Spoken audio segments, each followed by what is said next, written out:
Hello everyone, welcome to you all.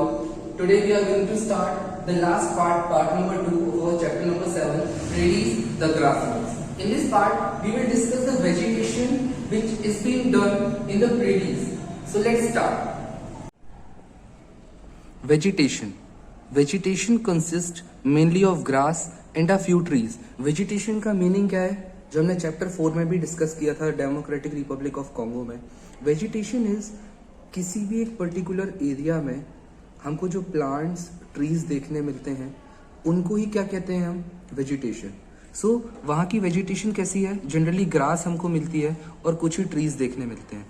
However today vast areas of land have been cleared for agriculture. लेकिन अब क्या हो गया है, जो ग्रासलैंड्स हैं उनको क्लियर कर दिया गया है. क्यों? एग्रीकल्चर के लिए, खेती करने के लिए. Soil is quite fertile. Water is available in plenty from the Mississippi and Missouri rivers. Soil is quite fertile means sufficient amount में जो fertility होनी चाहिए soil की वो है वहाँ पर.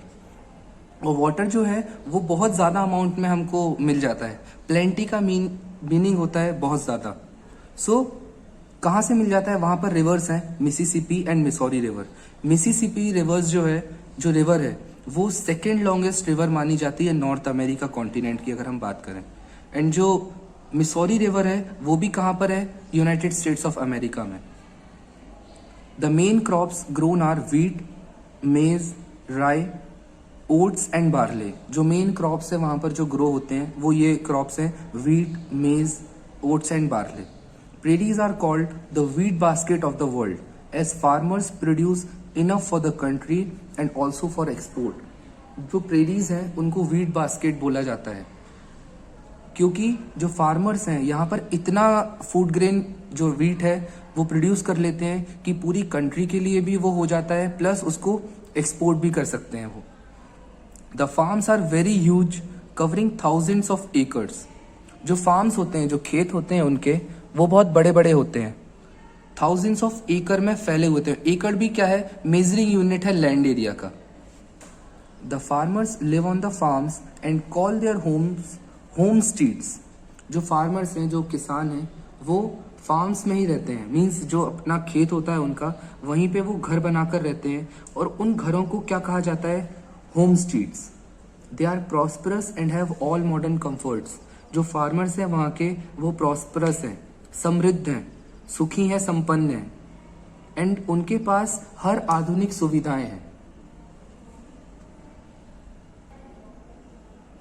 All the work such as ploughing, sowing, harvesting and threshing are done by the machines. Food grains are stored in big storage bins called silos. See, जो एक्टिविटीज होती हैं फार्मिंग से रिलेटेड, जैसे डिगिंग करना लैंड एरिया का, वो प्लाइंग कहलाता है. सोइंग का मीनिंग होता है जब आप सीड्स लगाते हो, ठीक है, जो बीज बोना बोलते हैं उसको क्या कहते हैं हम, सोइंग. हार्वेस्टिंग जब फसल काटी जाती है. एंड थ्रेशिंग, थ्रेशिंग का मीनिंग होता है जो प्लांट्स होते हैं उनसे जब हम सीड्स निकालते हैं, जैसे हम जनरली व्हीट में करते हैं, ठीक है, उन प्लांट से हम जो फूड ग्रेन्स हैं निकालते हैं, उसको थ्रेशिंग बोला जाता है. सो ये सब एक्टिविटीज किससे की जाती हैं, मशीन्स से. Food grains are stored in big storage bins. जो फूड ग्रेन्स हैं जो उगाए जाते हैं उनको बड़े बड़े कंटेनर्स में रखा जाता है, वो क्या कहलाते हैं, साइलोज. ठीक है. The western part of the prairies is हिली and the soil is not so fertile. हम प्रेरीज की बात करें, जो प्रेरीज पूरा ग्रासलैंड फैला हुआ है, उसके वेस्टर्न पार्ट में, वेस्टर्न मीन्स जो लेफ्ट हैंड साइड की जो डायरेक्शन होती है वो वेस्ट डायरेक्शन है. मीन्स वहां का एरिया वेस्ट डायरेक्शन का कैसा है, हिली है, पहाड़ी वाला एरिया है, और वहाँ की सॉइल भी क्या है, कम फर्टाइल है.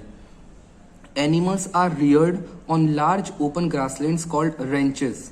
जो एनिमल्स हैं वहाँ पे, उनका पालन पोषण जो है वो ओपन ग्रासलैंड्स में किया जाता है, उनको रेंचेस बोला गया है.